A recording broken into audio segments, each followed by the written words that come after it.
We go over to Pensacola, Southern Georgia, down to Tampa, Sarasota, Orlando, Daytona. We're kind of all over.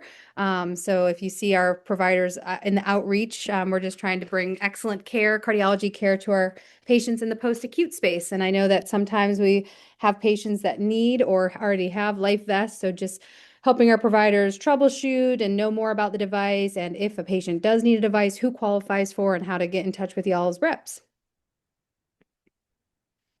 Perfect. Well, thank you for that So introduction. I, I will give Hillary the floor after our conversation. If you have any questions, we have Hillary on, which is the Jacksonville TM, as you all know. We have Kristen Henry. She's one of our tenured TMs, territory managers out in the Panama City, Fort Walton Beach market. And again, I'm Eric Johnson. I'm the regional manager for all of North Florida. So between the three of us, we hope to answer your questions and meet any of the needs that you just listed. Thanks, Eric. Yeah, Dee, thank you so much for having us, and thank you, Gabe. I've enjoyed getting to work with you guys. I worked with Sadie before at Flagler, and then getting to know Alicia Dixon. I think she goes by Allie. So one day we'll get to meet face to face. So thank you again for having us. Excited to continue this partnership. So yeah, we'll get started. Again, so LifeVest. We'll start off here. Occurs for, exists for one reason, right? Our common goal is that we want to protect patients. And how do we do that during that high risk period? If patients are not a candidate for an ICD. So today I'll briefly go over, who those patients could be, the patient types, and the follow-up. And of course, we'll have a time for questions too. So, and please stop me at any time if anyone wants to ask anything. We can move on. All right, so I'm pretty sure most of you are familiar with LifeVest, but here it is. It is actually gray now. We have a new fancier garment, so it's not white anymore. But fun fact, our LifeVest actually saves approximately 3 lives per day. And again, these are for patients that are at risk for sudden cardiac arrest. So again, this is temporary, right? So we want patients that are either going on to do their ICD, or they'll be, hopefully their hearts will improve with the reverse remodeling once they're on their GDMT. We do advise patients to wear it 24 hours a day, except for bathing. The occasional fighting, but I tell them, let's wear it as much as possible, please. Um, any questions about that? I think that's hopefully self-explanatory. Or Eric, Kristen, please feel free to interject any time if you Yes. need to. And just for our general knowledge, are the vast majority of the providers on the call aware of LifeVest and potentially have had some clinical experience?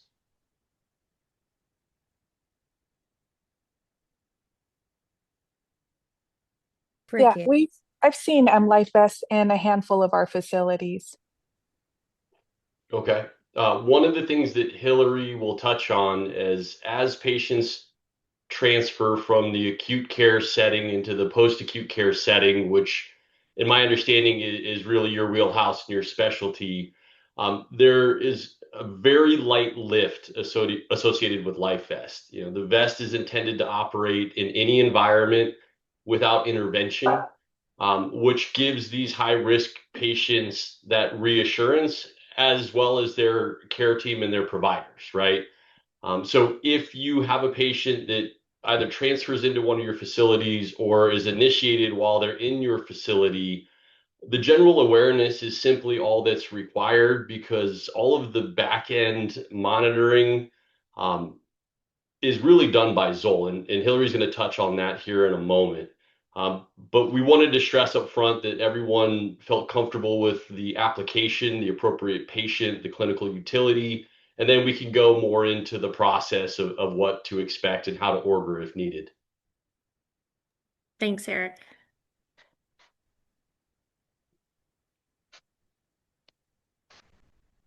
Okay, so who needs Life Vest? So I think when everyone thinks of Life Vest, you're probably thinking of your patients with your low EFs, right?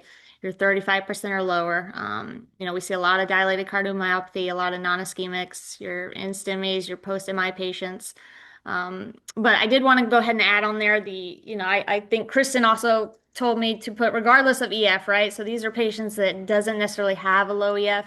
These could be your sustained VT or VF patients, your cardiac arrest, your ICD explants. We see that from time to time. I don't know how much we'll see it maybe in the outpatient setting, but who knows? Long QT syndrome. So those are there are some other underlying ones that I may go ahead and send you a list. I think I sent it to you before, but maybe I can, send out a few little documents after the call too, if you want to share it with everybody. Yeah, that'd be wonderful. Eric, anything or Kristen, you want to add to this slide? No, I think that really covers it. I would say about 85% of all patients you see will fall into the conventional buckets. As Hillary just mentioned, both NSTEMI, STEMI, so patients that have a history of MI and have a compromised EF defined as low, equal to or lower than 35%, or patients that have a cardiovascular risk profile that is certainly elevated. So patients that have had a sustained run of VT, for example, of 30 seconds or longer, certainly need protection based on your clinical workup. And there is no EF requirement there. So again, about 85% are either in a post-MI, compromised EF, or heart failure in all forms and fashions. And then you'll have some of these fringe indications that you'll see from time to time. Thank you. And I will say too, I know most of you do a really good job with your documentation, but if there is a patient, and I will touch on that in a little bit, but if we do end up ordering one of these diagnoses typically need to be in the note for insurance to cover it. But it's typically already there, but every now and again we may have to just come back and make sure we have, non-ischemic cardiomyopathy dilated or one of those or patients likely have had an MI before, something of that verbiage. I know Sadie and Alicia is good with that stuff too. All right, this is just a little fun little screening because how many patients fall through the cracks, right? That have a low EF. Let's say I'm working with Reunion, and I know we just had a recent patient that was discharged from a local hospital, and she had an EF of 14%. Yikes. So this is, I think, where you guys can come into play, right? So I think Dr. Sethi is the one that originated it, but I think Alicia or Sadie, one of them, because they switch off, we end up putting the order in to get her a life vest because what do you do with these patients that are still at high risk, but maybe they're falling through the cracks? Like today, I was at Memorial Hospital and they have 70 patients in the ED waiting for rooms, and then one of their machines is broken and down. So, this is an extra way to you guys can help protect the patients, that may be missed at the hospital. Um, Anything there, Eric? No, again, assuming that a lot of the patients you'll absorb are coming out of the acute care setting and into your hands, we hope, and it's our job to educate, our providers in the hospital to make sure they have appropriate screening mechanisms. They're looking for the right risk characteristics, but that's not a bulletproof strategy anywhere. Some clinicians are more aggressive, more savvy than others. You may have a cohort that's much more conservative. Um, Regardless, our goal is to make sure if you identify a patient in need that you know exactly who to reach out to initiate that process. So it makes sense at this point to show you just in a very um, concise, basic way how you could order LifeVest if the need arises. But I also, again, see a scenario where you're going to inherit a lot of patients that are already in their vest. Right. So just like Eric said, most of the time they're coming from the hospital, and these are the items that we would get directly from typically case management. Occasionally nurses help out with this information as well, but in the time if it is outpatient, this is the little form that's behind Eric's head is our outpatient medical order form. So this is basically our script, right? So this is for the patients to get the life vest. So I will have another slide at the end that'll show the contacts for the different areas. So honestly, I think what's best and what's been working for me is Sadie or Alicia will literally just text me, "Hey, we have a patient at Reunion." All right, and then I follow up and I either send them the form or I get them the form, or we chase down the nurses and try to get 4 or 5 of these forms left and then it disappears. But we get these forms signed and then we get all this other information, usually from, one of the charge nurses at the facility. And that's something that, also during this time, if there's any facilities that you think that may benefit from an in-service. I know Natalie and I did one at Orange Park Rehab. So, that's also an option too. If there's any of those, you can get with us and we can also work on scheduling some of those. Again, so just best thing to notify your local rep regarding a LifeVest order. This is our fax number. So we are out of Pittsburgh, Pennsylvania. So all faxes go straight there and then they will get distributed to the correct territory. So even if you happen to lose someone's information, you can still fax it. And all else fails, you can just call or text me and I will help you find the correct person. There's my cell phone and my email. And then that's just a little QR code. We do have 24-hour support for our patients. We're really good about that. I mean, I love the service at our office. It's, unlike anything else that I've seen. So it's a great company. So one thing I'd like to add here, and this is a big part of our suite of services, in the event a patient receives a treatment shock, two things to remember in the skilled nursing facility setting. One, even if you have crash parts, if the patient is in a vest, let the vest stage the patient and potentially deliver that treatment. There could be some sort of disruption in monitoring a lethal arrhythmia if you remove the vest and then transition that patient over to your in-house resources. And the vest will queue up anyone in the room, right? So if they have a visitor, if a nurse is in the room working with the patient, if one of your providers is there, you'll hear something to the effect of, bystanders, please stand back. So you'll hear the sequence occur, especially if the patient is unconscious and isn't using the delay button. But it's a strong recommendation on behalf of our organization to let the vest operate as intended, even if it's in the middle of the day. So let me stop there. Does everyone feel comfortable with that concept, or is that worth having a deeper conversation on?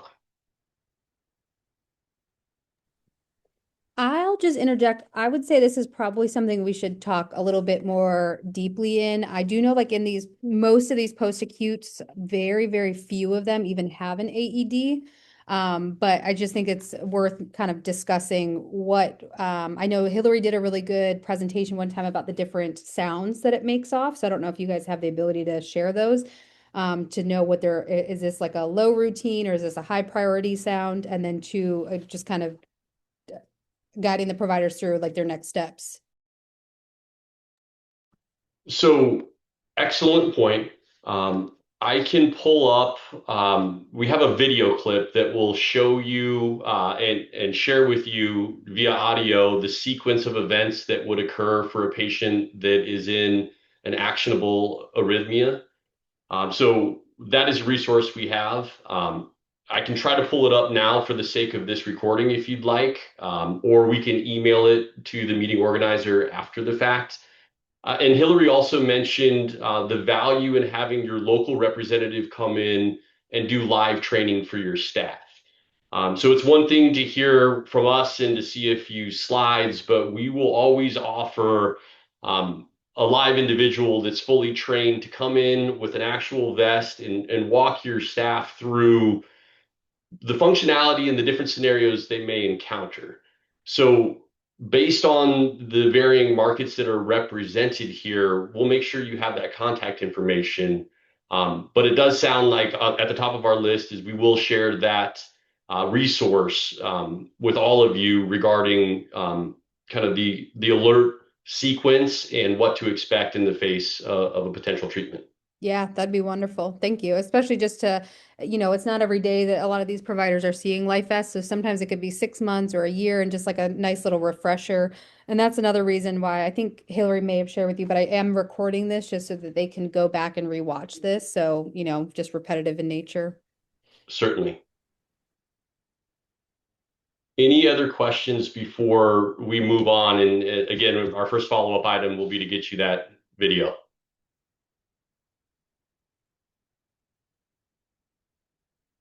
And for those of you that are in transit, feel free to use the chat if you'd like. I'll try to keep an eye on that as well.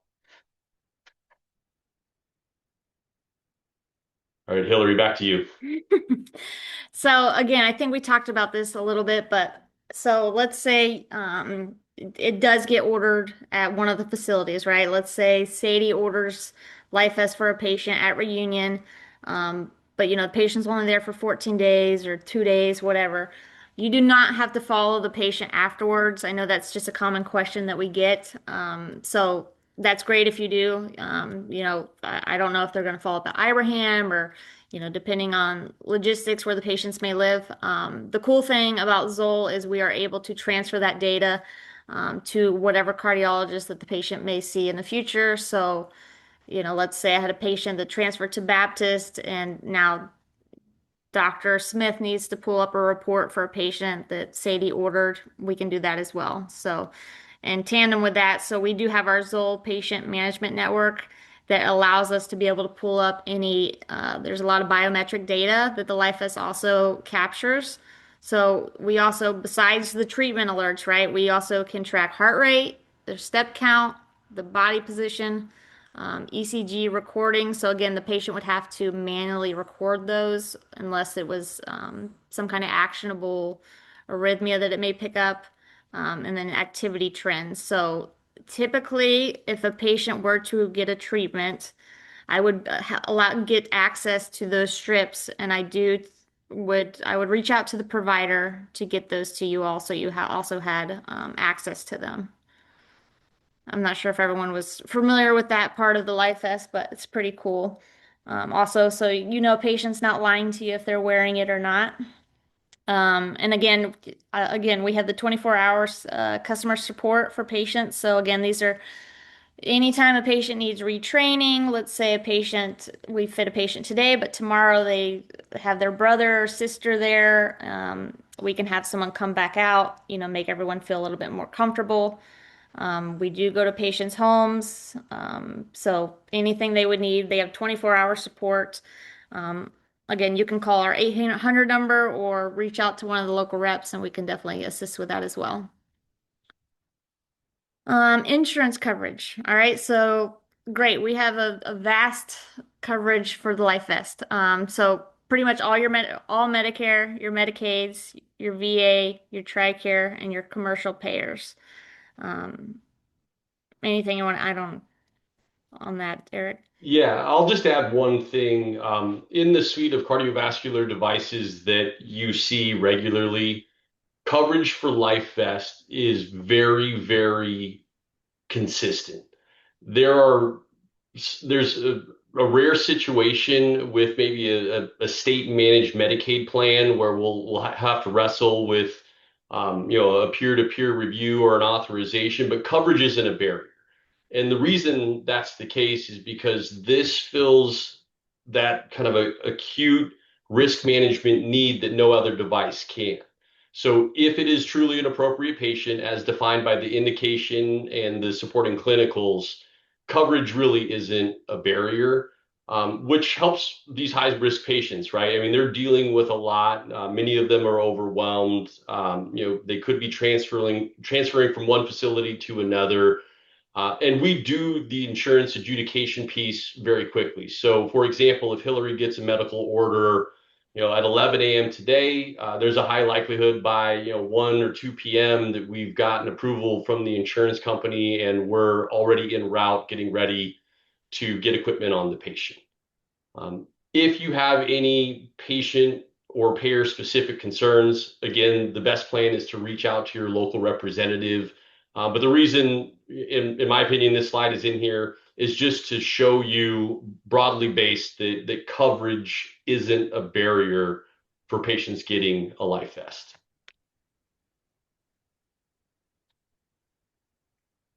Okay, this is exciting, right? So everyone's always wanting to know what's new.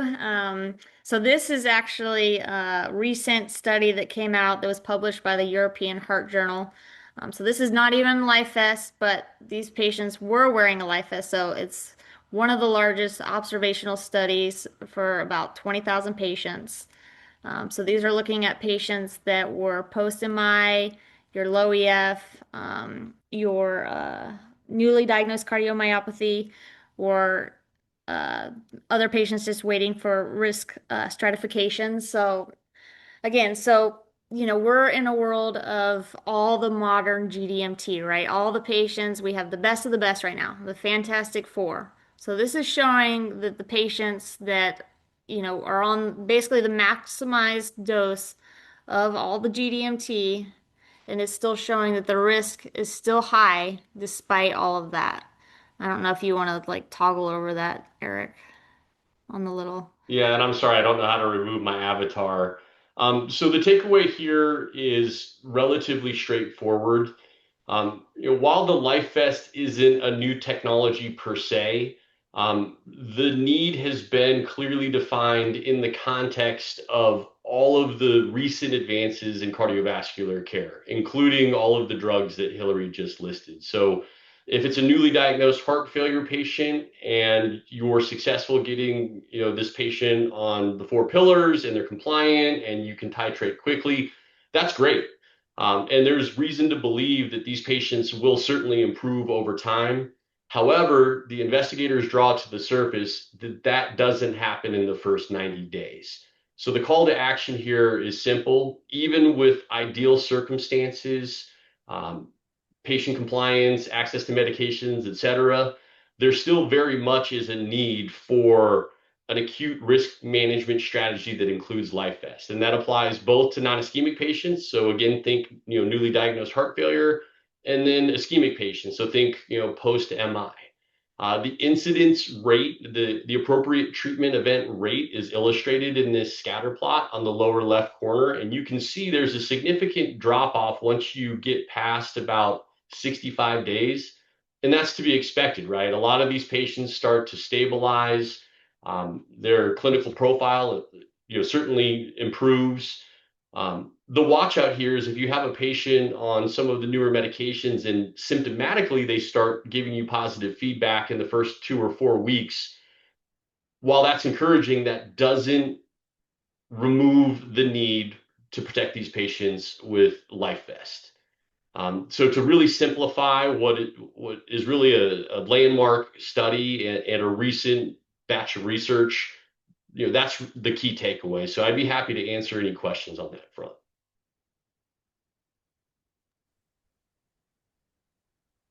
So the last thing I'll add here, if there aren't any questions, this is every consecutive patient in Germany from December of 21 through the spring of 23, no exclusion criteria whatsoever.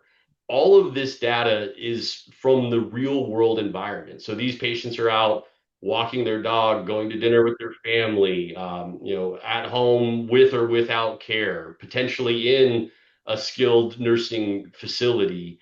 And what we glean from this is there are a couple of important things. One, patients really do wear this. You may from time to time hear patients push back and maybe dispute, the fact that they want to wear this or that they need to wear this. In this trial of almost 20,000 patients, the wear time was between 23.4 and 23.5 hours a day. Hillary said this earlier. Typically, patients are only taking it off to shower or bathe and putting the device right back on. So compliance is high. Discontinuation rate is low. You can see under the safety bullet, skin irritation can be top of mind with a wearable device. Only 33 patients, so 0.3% discontinued because of skin irritation.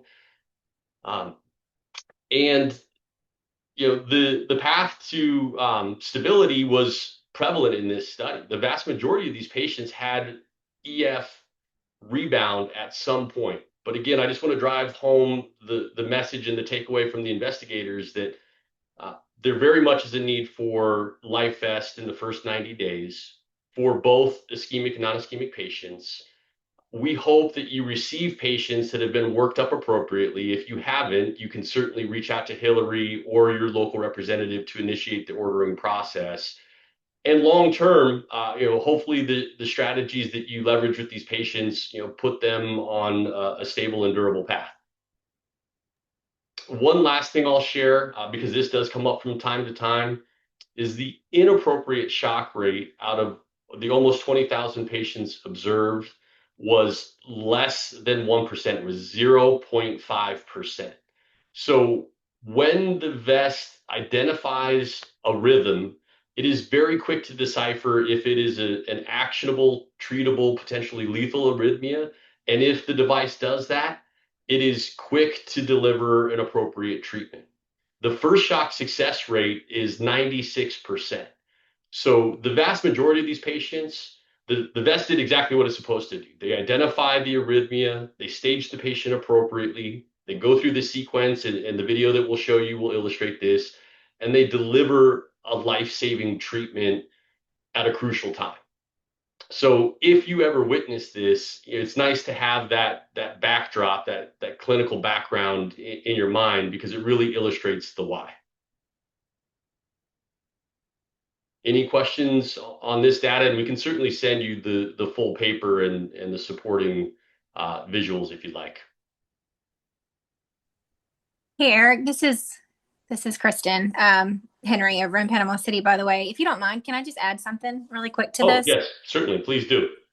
So, just in having conversations with my local providers over here, I think one of the things that's so impactful with this study, and most would probably agree, that we have a lot of data around the ischemic patient, and those patients certainly present in a certain way, and we're usually reminded that they do need that additional protection. But in the conversations I've had, the non-ischemic patient has really been highlighted in this study. And even back in, I'm sure you all recall the Danish study, and that looked at, of course, the post 90 days. That was for implantable patients. Even that incidence of risk was, I believe, 2.0. So when you think about just that non-ischemic patient alone, still at high risk, still needing protection post that high risk period, more in that residual risk period. These patients in this particular study with SCD Protect are at about 3 times higher risk. So I guess what I'm trying to say is that that non-ischemic patient might be the more likely patient that is being seen, especially in the outpatient setting. From what I see in my area, those patients may be the patient more likely to get missed or overlooked or discharged without that appropriate protection.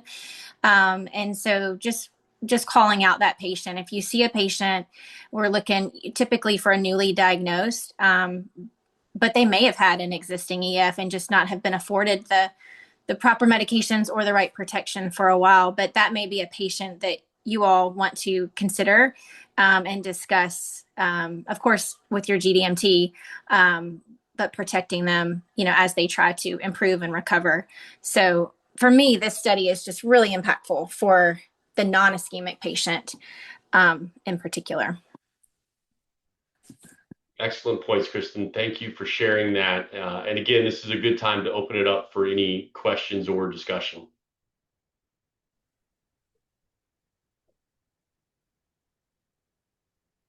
Guys, does anyone have any questions about how to go about ordering life vests in facilities, or, criteria for life vest, or any pressing concerns that you guys have right off the top of your head that we can speak of while we have them here?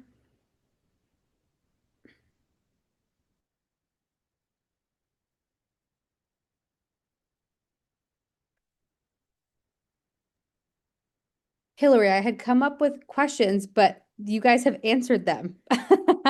That means we did a I good don't have job with the anything to slide break deck. the ice. This is why I brought backup. Between Eric and Kristen and me, I was like, surely we can leverage, between the three of us, whatever one maybe has questions on. If you all do have in terms of ordering the Life Vest, just to throw it out there, if you um are more consistently ordering Life Vest, one option to make it even easier is our DocuSign option. And it's just a matter of getting that signature on file. And once the paperwork is sent to us on the patient, we can flip that order around for you all very quickly and send it right back to your email or your phone, whatever you would prefer. But that's another way just to make it as easy as possible for you all to prescribe the Life Vest. So if you're interested in that, I would say reach out to, your local rep and we can get you squared away with that. It's quite simple. And I've had quite a few nurse practitioners that have utilized that option and they absolutely love it. So you don't have to be sitting at your desk or, you may have already left clinic for the day and we can easily, get the medical order taken care of for you. So just another option in addition to the paper option that Hillary mentioned. That's so much better. Thank you, Kristen, for reminding me about that. So yes, it seems like something I'll be working on too with, in the area. Hi, Hillary and everyone. Hillary, I just want to echo some of the questions from Orange Park when we met there. What is the turnaround time usually once we submit an order for a Life Vest to get placed on the patient? Yep, so great question. So typical, our standard, we do have a 2x2 rule. So let's say we get the order by 2 o'clock, 2 p.m. today. Our expectation is we would have the patient fit by 2 p.m. tomorrow. Our turnaround time is usually a lot quicker than that, but that's kind of what the standard that we go by. I mean, I had a patient yesterday. I got the order at 2:10, and we fit the patient at 4:20. So, and that's a really good day. But we try to say 24 hours is probably the turnaround. And I don't know, Eric, if you want to. Yeah, there's just one thing I'd like to add. Sending in a complete order really accelerates the process. So if you're new to the LifeVest ordering process, I would encourage any one of you to reach out to your local representative or at least make them aware that you're submitting an order so they can put eyes on it, so to speak, to make sure we've checked all the conventional boxes that we know insurance companies are going to want or need rather. 75% of the medical orders we get in the North Florida area are fit the same day. So, Hillary just brought up a great example. I've seen a lot today, orders coming in at 10 or 11 a.m. We usually get an approval, within a couple hours, and we have a team of individuals that will then be dispatched to go put the equipment on your patient, educate the patient, and make sure everything is ready to go, whether that's for a discharge or for transport. So if there are any questions, I would encourage you that are patient specific to reach out to your rep right away. And we're going to provide a list of contacts. So call, text message, email, and they're highly responsive. What you'll find in the higher volume facilities like Orange Park, and I think that's where the question came from, most of these orders are pretty clean and we get things moving quickly. Our goal is always to not only beat your expectations, but to make sure patients that are dealing with a number of other variables are not hung up or slowed down by this process. Now, it does put us at a little bit of a disadvantage if we get a medical order at 3:30 this afternoon and you want to discharge a patient by 5. Sometimes we can pull a rabbit out of the hat, but that's certainly not a guarantee. So open and active communication is the best thing you can do to accelerate and to speed up that order cycle in our turnaround time. I have a question. The presentation that you guys are presenting, will that information be provided for us to review? There's a lot of fine print. Driving would be helpful. I'm sorry, I think I see Jennifer's iPhone with the green square. Could you say that last piece again? This presentation with all the information, will that be provided in a follow-up email with the representative or local contact? It will, and you know what? Great lead into the last slide. So this perhaps isn't a comprehensive list for all of your markets, but based on what we know about your provider mix, especially on this call, this should give you a good starting point for each market. So we've got Valdosta, Tallahassee, Sarasota, Tampa, Panama City, which is Kristen. She just spoke earlier. Pensacola, Palm Coast, and obviously Hillary here in Jacksonville. If there are other markets that you need a contact, we can facilitate that right away. Yeah, Dee, I tried to go off the message you said for the major areas, but if anyone has a territory they're unsure of, feel free to reach out to me individually or go through Dee, and I can work on getting you that contact information that you need.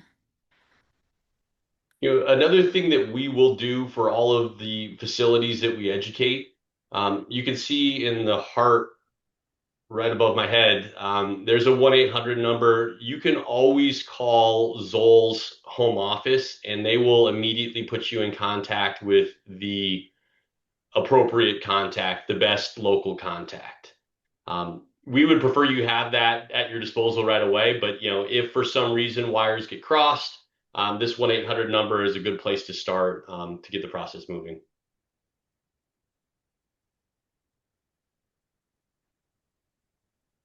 And then I do see in the chat, I do have the video and the audio sequence for the shock. I know we're running up at the end of the call right now. So I can pull down this slide and put it up, but I don't want to keep you longer than the scheduled time. So we can share that via email and certainly answer any questions after the fact. Or if some of you would like, you're welcome to stay on and I can play that video for you. I'll leave it up to the group and the meeting organizer. Yeah, I definitely would like to have it emailed. I just know I'm missing one of my regional directors on here and then still quite a few of our providers. So yeah, if we could email it, that'd be great. And I'll send it out with the PowerPoint and everything right after this. Yeah, I'll compose it together and get it for you. Thank you. Thank you. Anyone else have anything for these guys? Well, thank y'all so much for coming on and presenting. Really appreciate it. I definitely think more like real life as things pop up will be a good opportunity for them to connect with your area reps. And then I do know that a lot of facilities are eagerly, trying to get in-service training. So I'll keep coordinating with you, Hillary, to see for these nursing homes to start accepting LifeVest patients and, how, I don't want to say how easy, but how easy it can be with the right support. So we'll definitely keep in contact. And then if anyone else has anything that pops up, Hillary, I can always refer to you or whatnot as well. Yes, please. I'm here. Thank y'all so much. Appreciate you guys. Thank you so much for having us. Thank And you. thanks for sharing the screen. Appreciate your tech support. Yeah, again, sorry, my image ended up pasted over the top of the slides. I'm not sure how I did that. That's all right. It worked. Appreciate it. Of course. Have a wonderful day. Thank you, Thank everyone. you. And Dee, reach I'll out get with that any- emailed to you shortly. Awesome. Thank you. Appreciate y'all. Bye, everyone. Bye. Thank you. Take care. Bye.